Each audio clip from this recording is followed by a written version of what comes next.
Soane చెప్పండి అత్తయ్య. Blood పెరగాలంటే ఏం చేయాలి? క్యారెట్ తినాలా, బీట్రూట్ తినాలా?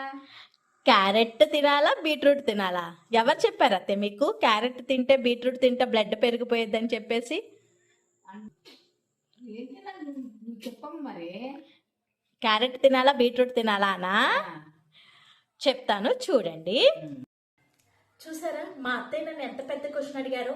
బీట్రూట్ తినాలా, క్యారెట్ తినాలా బ్లడ్ పెరగడానికి అని అంటున్నారు. యాక్చువల్లీ మీరు బీట్రూట్ తిన్నా, బీట్రూట్ జ్యూస్ తాగినా, క్యారెట్ తిన్నా, క్యారెట్ జ్యూస్ తాగినా సరే మీకు బ్లడ్ అనేది పెరగదు. తినేవి తింటే మీకు బ్లడ్ అనేది పెరుగుతుంది. అసలు ఏం తినాలి అనేది ఒక లిస్ట్ అవుట్ చేస్తాను, రాసుకోండి. తోటకూర చాలా మెయిన్ ఇంగ్రీడియంట్ అండి. మీకు బ్లడ్ పెరగాలి అంటే కనుక తోటకూర తినండి. ఎగ్ యోక్, నెక్స్ట్ వచ్చేసేసి బీన్స్ ఉంటాయి కదా, బీన్స్ తినండి, చాలా మంచిది. లివర్, రెడ్ మీట్ ఇవన్నీ తింటూ ఉండండి. అలాగే విటమిన్ సి కూడా తీసుకుంటూ ఉండండి.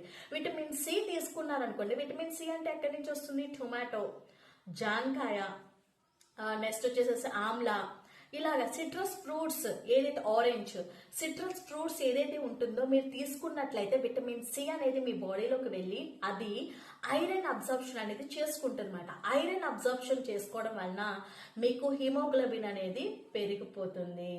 అర్థమైంది కదా? ఎవరికైనా ఈ వీడియో నచ్చితే కనుక, ఎవరికైనా యూస్ఫుల్ అయితే కనుక ఈ వీడియోని షేర్ చేయండి, లైక్ చేయండి, సబ్స్క్రైబ్ చేసుకోండి. Madhuri vitals RNO. Thank you for watching this video.